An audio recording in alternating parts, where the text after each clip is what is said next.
A CBS News investigation has uncovered a possible pay-for-play scheme involving the Republican National Committee and President Trump's nominee for ambassador to the Bahamas.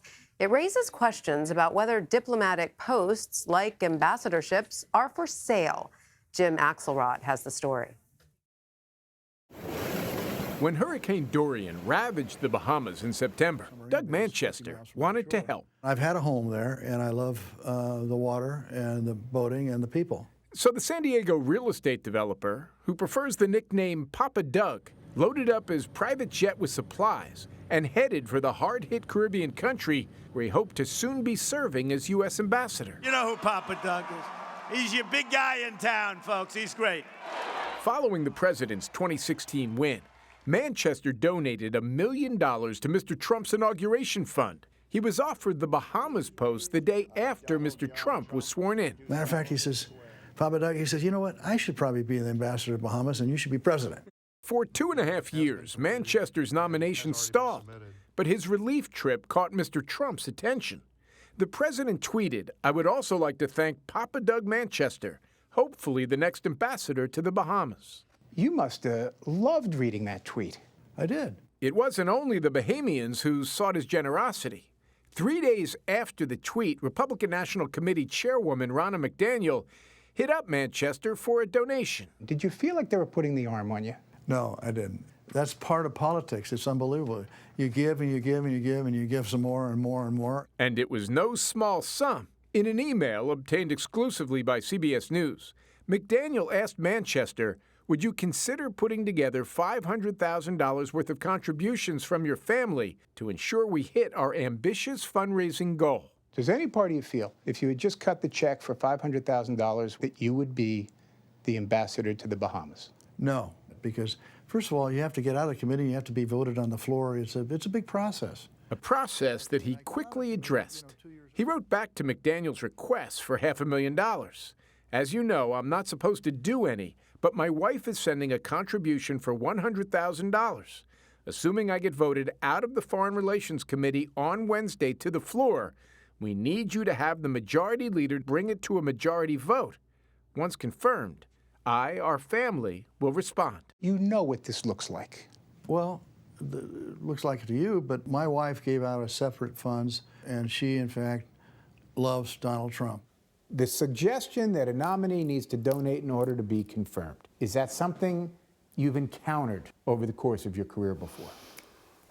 I have not. Former Ambassador Barbara Stevenson served presidents of both parties for more than 3 decades. We showed her the email exchange between Manchester and McDaniel. What do you make of it? Serious erosion of the concept that my country doesn't sell public office. It's hard to believe that we're fully upholding our law and our values and being the city on a hill that I always represented.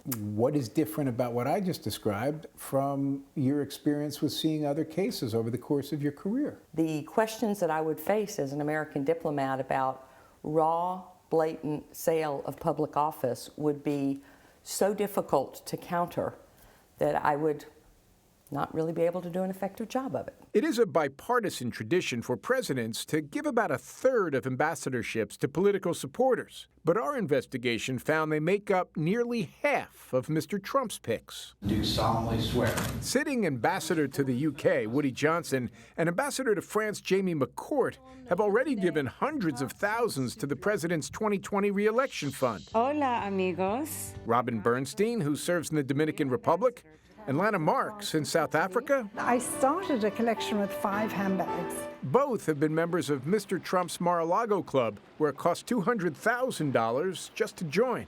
There has always been a percentage of ambassadorships that have been set aside for political contributors. Is there anything wrong with that? The United States is an extreme outlier in this practice. The Russian ambassador, the Chinese ambassador, all of the ambassadors from our allies and those rising great powers, all of those great power competitors send experienced diplomats to Washington, to London, to Moscow. No other country puts in amateurs who have no experience to lead embassies. I really thank you for considering my nomination. We had concerns of just about judgment, about demeanor, Bob Corker was the chair of the Senate Foreign Relations Committee, and before he retired in January, held up Manchester's nomination. We told him about Ronna McDaniel's $500,000 fundraising pitch. The timing of that request obviously was not appropriate. Even worse, he says, was Manchester's response. His big mistake was copying staffers of two senators who controlled his nomination, Kentucky's Rand Paul and Idaho's Jim Risch, the chairman of the committee, and alerting them to his willingness to donate more after confirmation. I can only tell you that if I had received an email like that, there would have been a 5-bell alarm that went off. Why? That is such a direct A to B approach to something like this, which speaks, by the way, to our concerns and the reservations. About him. Yeah, I think in this particular case, it's obvious what he thought. It's obvious what others thought when they received the email, and apparently they must have done what anyone would have done, and felt like it was a radioactive piece of paper, if you will, and called the White House to let them know that this cannot go on. And that is exactly what happened. Senator Risch notified the White House, which then asked Manchester to withdraw. He officially pulled out last month, citing personal reasons. I love our president. I love our country. So how painful was it to have to withdraw? Hey, listen, politics is politics.